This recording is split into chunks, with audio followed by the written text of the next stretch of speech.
This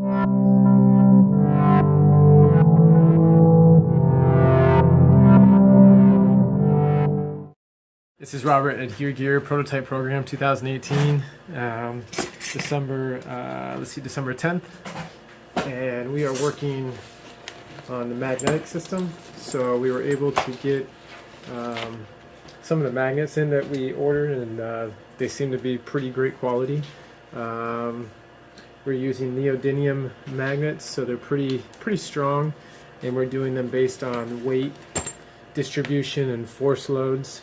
So we have 15-pound force loads, and we also have 30-pound, 45-pound, and 60-pound.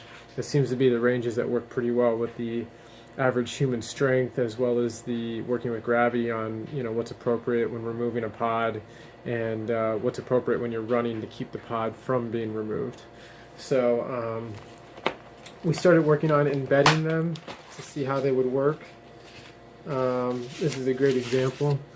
So we embed the magnet, you can see it's flush into the pod, and then what we've done is we've placed on the other side, since this is just a foam prototype that we're working out the math on, we just did some stainless steel bracket trim and cut it and sanded it down smooth, and then mounted it onto the actual core pod packs to have a place for these to adhere to.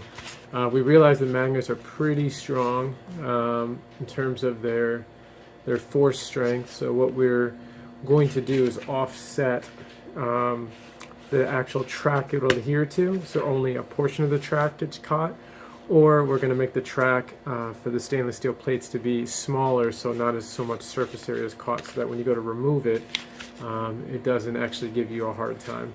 Now we have two sets of magnets. I'm going to show this one first. So looking at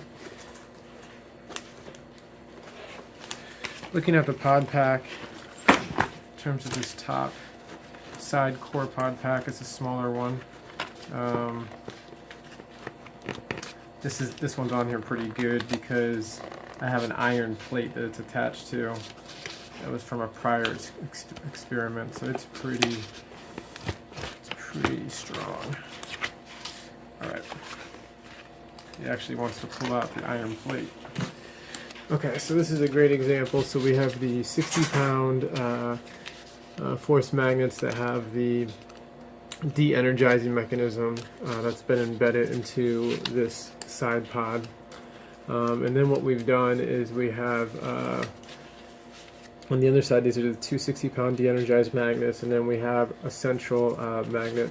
It looks like we're going to head this direction only because what it does is it gives what we're calling these is stabilizing magnets, so that it gives you an instant adhesion, but it also gives you the chance to go ahead and do your thing and lock it, or keep them unlocked and just use this as the magnet that holds.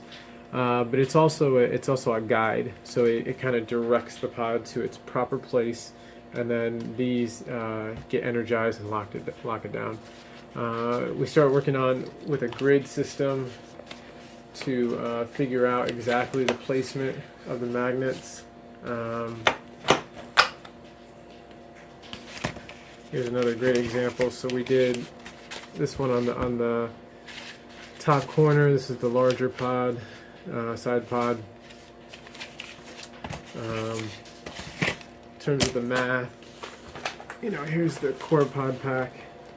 We started working on the locations where they can be. You can see this is the iron plate that was used just for testing purposes, but now that we're working on getting the locations mapped out, we're pretty much going to draw an entire grid on the pod pack and use that as our point of entry for data on where these things should be located, to ensure good catch, but also easy removability. Looking at this one, this is the again another large side pod pack. We're looking at doing again the magnetized magnets that will protrude through this 1-inch surface with the locking knob on the other side, and then what we'll do is we'll have It looks like strategically using using the same lines, the magnets to go horizontal. We did mount this one vertical as well as the others, but thinking about how force works when you're jumping up and down or running, this gives more opportunity for it to slide in case the locking mechanisms were not activated or for whatever reason they failed. So by putting them on a horizontal plane instead of a vertical plane, you make that shift a lot harder because gravity has to work this many times harder to pull it down versus only this distance to pull it down. So we do have a few other sizes of magnets that should be delivered today to work with. These are 60-pound, so they are pretty strong. I think we have some 45s that are the same length but a little bit smaller neodymium magnet. But overall, this is highly successful weight-wise. This one's a good example in terms of the number of magnets and the scale that they would be at and the size of the pod. We can go ahead for testing purposes. We have our scale. Go ahead and weigh this one to get an idea of what we're looking at. Again, this is the foam model with the cardboard overlay as a skin and then the magnets embedded within. In terms of pounds, we're looking at 0.69 pounds, which comes out to 317 grams, 0.317 kilograms, and 11.5 ounces. So pretty decent, you know, not too bad. Looking pretty good. You know, as we get closer to the manufacturing phase, once all the engineering is worked out, I'd imagine a lot of these magnets can actually get smaller, which means less weight, and as well as the interior components for the circuitry will become smaller, more embedded, and also less weight. So we're still targeting that 6-pound weight, 6 to 10 pounds, but as of right now, that's what we're looking at.